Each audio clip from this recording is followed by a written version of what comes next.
Assalamualaikum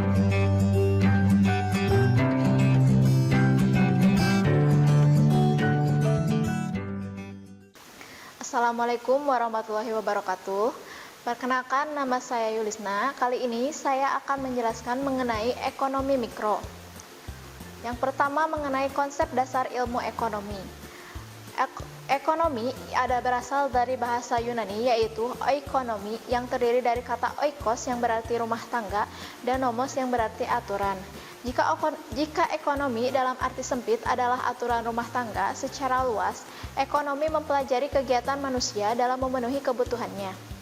Ilmu ekonomi adalah ilmu yang mempelajari usaha-usaha manusia dalam memenuhi kebutuhannya dengan memanfaatkan sumber daya yang ada.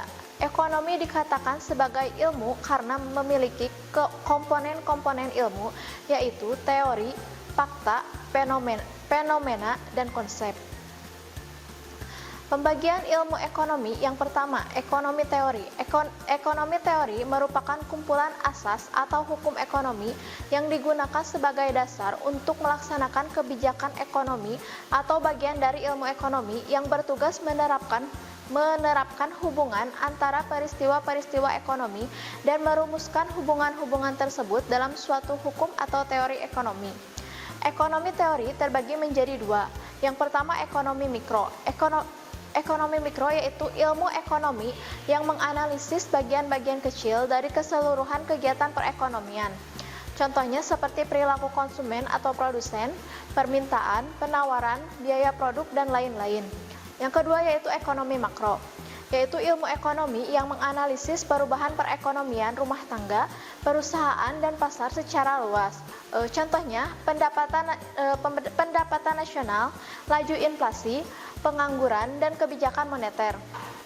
Yang kedua yaitu ekonomi terapan. Ekonomi terapan yaitu bagian dari ilmu ekonomi yang merupakan penerapan ilmu ekonomi teori yang menelaah kebijakan yang perlu dilaksanakan untuk mengatasi permasalahan-permasalahan yang timbul dalam suatu perekonomian. Contohnya menggunakan teori ekonomi, pengukuran, dan metode analisis statistik. Selanjutnya, mengenai konsep permintaan, penawaran, dan harga keseimbangan. Permintaan adalah keinginan yang disertai kemampuan untuk membeli barang dan jasa pada tingkat harga dan waktu tertentu.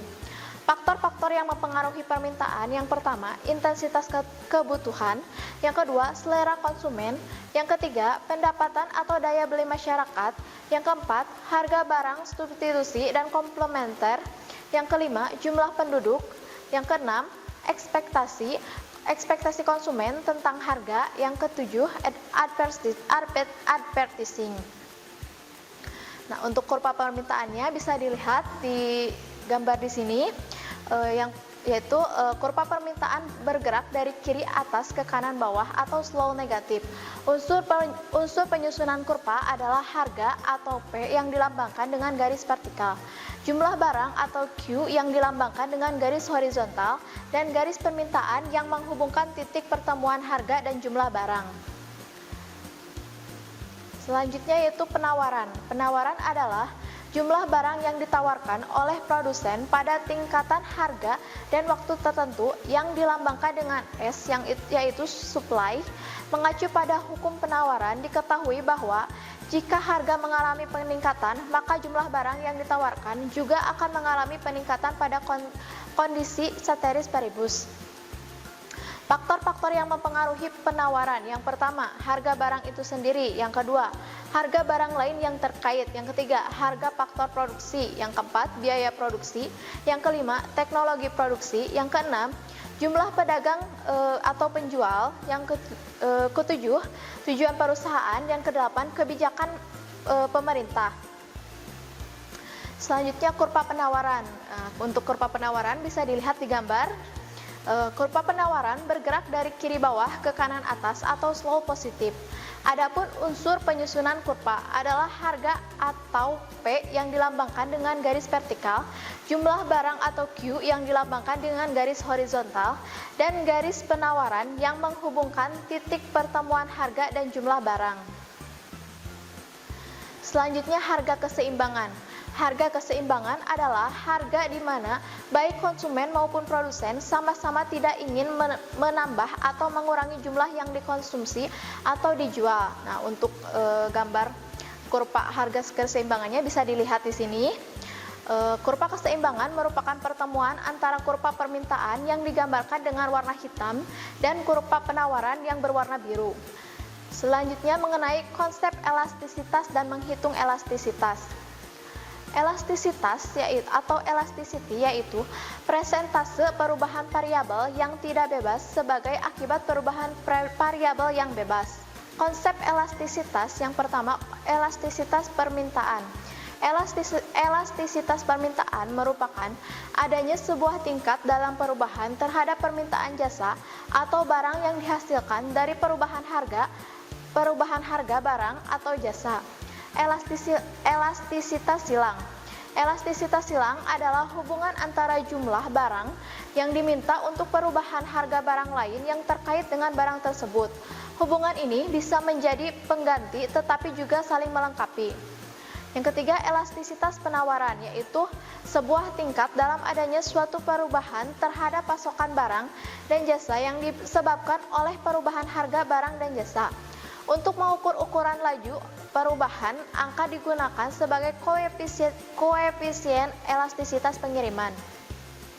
Yang keempat, elastisitas pendapatan, yaitu dalam perekonomian, elastisitas pendapatan ialah adanya sebuah perubahan terhadap permintaan tersebut karena dalam perubahan posisi di dalam pendapatan. Selanjutnya, rumus koefisien elastisitas permintaan. Hasil dalam sebuah perhitungan terhadap koefisien elastisitasnya bersifat negatif karena adanya sejumlah harga barang dan yang diminta yakni dapat berbanding terbalik, mengalami arah yang berlawanan. Nah, untuk rumusnya bisa dilihat di sini dan untuk keterangannya juga bisa dilihat di sini. Selanjutnya mengenai konsep teori perilaku konsumen. Perilaku konsumen adalah sebuah proses yang dilakukan oleh seseorang atau suatu organisasi berupa kegiatan mencari, membeli, menggunakan, menikmati, mengevaluasi, serta melepas produk yang telah mereka pakai atau nikmati untuk melakukan kegiatan konsumsi memenuhi kebutuhannya. Selanjutnya, perilaku konsumen dapat dibagi menjadi dua. Yang pertama, perilaku konsumen rasional. Menurut Kamus Besar Bahasa Indonesia, rasional berarti menurut pikiran dan pertimbangan yang logis. Dalam melakukan konsumsi, konsumen dapat melakukannya secara rasional. Kegiatan konsumsi yang dilakukan tersebut dapat dikatakan rasional apabila yang pertama, produk yang dikonsumsi dapat memberikan rasa puas dan memiliki nilai guna yang optimal. Yang kedua, yaitu perilaku konsumen irasional. Menurut Kamus Besar Bahasa Indonesia, irasional berarti tidak berdasarkan akal yang sehat. Ternyata dalam melakukan kegiatan konsumsi, konsumen juga dapat bertindak irasional. Sebuah kegiatan konsumsi dapat dikatakan irasional apabila yang pertama, konsumen membeli produk karena tertarik pada promosi dan iklan bukan berdasarkan kebutuhan. Yang kedua, konsumen hanya akan menggunakan merek terkenal. Yang ketiga, konsumen membeli produk demi gengsi semata. Yang keempat, prinsip dalam analisis perilaku konsumen. Selanjutnya, faktor yang mempengaruhi perilaku konsumen. Yang pertama, faktor sosial. Konsumen yang termasuk kelas sosial tinggi tentu tidak akan berpikir panjang sebelum membeli suatu produk. Yang penting baginya adalah dapat terpenuhinya kebutuhannya. Hal ini berbeda dengan konsumen dalam kelas sosial rendah yang harus mampu memperhitungkan setiap pengeluarannya sebaik-baiknya. Yang kedua, faktor marketing strategi. Strategi pemasaran yang dilakukan oleh produsen dapat pula mempengaruhi perilaku konsumen dengan beberapa variabelnya, yaitu produk, harga, iklan, dan distribusi. Yang ketiga, yaitu faktor pribadi. Seseorang tentu saja punya preferensi pribadi sebagai alasan dibalik perilaku konsumen yang dilakukannya saat memenuhi kebutuhan sehari-hari. Sekian penjelasan mengenai ekonomi mikro pada bagian pertama. Mohon maaf bila ada kesalahan. Wassalamualaikum warahmatullahi wabarakatuh. Kunjungi sosial media lainnya seperti website kami di pkbmalkata.com, Facebook PKB Malkata Mananjaya, Instagram PKB Malkata Official, dan terima kasih telah klik video ini. Jangan lupa like, comment, share, dan subscribe untuk menunjukkan dukungan kamu terhadap channel ini. Enjoy the video, PKBM Al-Fatah.